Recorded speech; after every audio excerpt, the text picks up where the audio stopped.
Ford and Stephen Lecce are saying that they're investing in education, spending more than ever before, but that's actually a lie. So let's break this down, shall we? The government is saying that school boards are receiving 2.7% more in funding than in previous years. But why is that specific number inaccurate? When you look at the spending that was done during the COVID years, and when you look at other forms of one-time spending, there is actually only an increase in 1.4% to the budget. You might be arguing, well, that's semantics. They're still increasing the budget by 1.4%. Here's something else we should take into consideration. What was inflation last year? Because inflation has been well over 5%. So if you consider that the government is increasing funding by 2.7%, but inflation has been well over 5%, then the government is actually only increasing the education budget at half the rate of inflation, which means that we're actually losing money in the education system. Which means that no matter how Doug likes to spin it in terms of pure dollars, this government is actively underfunding education right now. According to the Canadian Centre for Policy Alternatives, the Doug Ford government is actually spending $1,200 less per student in education than when they were elected. Just so you have an idea of how much money that is, since Doug Ford took office,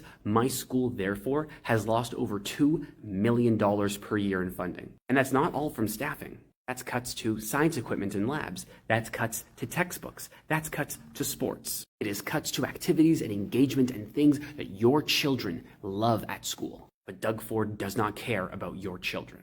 He cares about the fact that he's saving $1,200 per student to run education into the ground so he can privatize it.